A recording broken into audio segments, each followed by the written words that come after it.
Hello and welcome to another edition of Adam's Music Box, and it's kind of a sad one today, because someone who's a huge part of the music world, music community, if you like, has lost almost everything in a horrible house fire. Now, this is a man called Videobob Moseley. He's a really talented guy. He builds props, including cars, customized cars that are used in film and TV, streaming, everything else.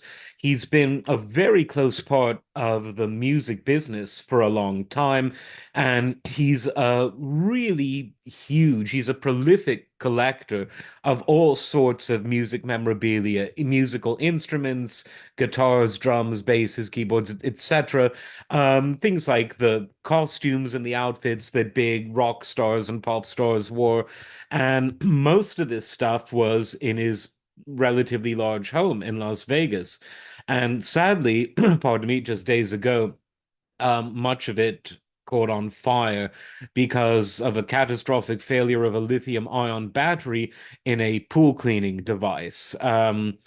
He has said that the company that made it has reached out to him to try to rectify this, which I suppose is a good thing. He has insurance, but obviously, for that to kick in, it takes a while. And most importantly, all of the stuff that was lost, it's irreplaceable stuff. It isn't sort of mass produced stuff. This is sort of one of a kind musical instruments gifted to him by his friends who played these instruments, signed pieces of art, custom artwork. There was a Salvador Dali painting that was signed that was damaged from what we know in the fire. And obviously, I don't know Video Bob Moseley personally, but I know him from his videos. And I found out about this because someone that I follow on YouTube, a great YouTuber called The German in Venice, the GIV, he's a friend of Bob's. And he did a whole video about how 2 years ago he did an art piece for Bob based on Kiss, the band. And it was only just a week or so ago that he drove it up from LA, where he lives, to Vegas to give it to him. And that piece was sadly one of the ones that was destroyed in the fire. And from there, I saw the video that Bob himself posted, complete with surveillance footage of how the fire broke out. It's a pretty sad story. The only silver lining is that he is physically okay, his wife is physically okay, and his beautiful cat is thankfully physically okay. And the firefighters that you can see on the video that he posted did a great deal of the Lord's work to resuscitate the cat.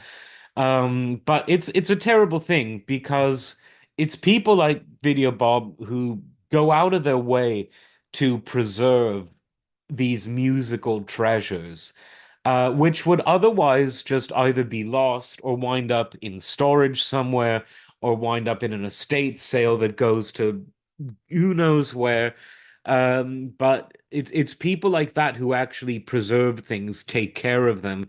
And it's sad that it was in a fire. We know that nothing's immune from it. A lot of master tapes were supposedly, and we still don't know the whole story, but supposedly burnt and lost in a fire at Universal Studios a few years back. There's been lawsuits over that because no one's really told the full truth. Bob obviously has documented the whole thing, and you can see it for yourselves. It's just sad. So he set up a GoFundMe, and I'm just encouraging people who might be able to help him to do so. Um, I think particularly it would be nice if some of the more wealthy rock stars that he's worked with, that he's been friends with, and whose legacies he continues to work so hard to preserve would help him out during this just horrible time. It's really unimaginable because when you collect stuff, it's always devastating to lose things that you've worked for. But when something's replaceable, like, an iPhone, let's just say an expensive item, but all iPhones are alike, you have your data in the cloud, not the worst thing that could happen. But when you have irreplaceable artwork and musical instruments and other artifacts like that, it's just really bad because this is a part of cultural history. And it doesn't matter whether you like or dislike the particular music or whatever, it's important to preserve everything. And it's not something that's easy to do, and it's not something that a lot of people do. So I'm going to put the link to his GoFundMe um, in the description section here. Um, it's just really, really devastating. And he was a nice guy. He is a nice guy. He dedicates his life to this sort of thing, and it's just really terrible that a catastrophic failure of a product, like a throwaway product, if you will, a battery chargeable pool cleaner, could result in such devastation. But that's what happened. It's all caught on video. He's posted it. So if you want to help him, he's a really good guy. Again, I don't know him, but I'm a fan. I'm a fan of his big close friend. Mike, the German in Venice. So do what you can if you can. I know that the economy is horrible for everyone, me included, because of all of the terrible things going on in the world inflicted upon us by certain people. But I'll put the link there and pray for him, which is probably the most important thing of all. Like and subscribe. We'll see you next time. Take care.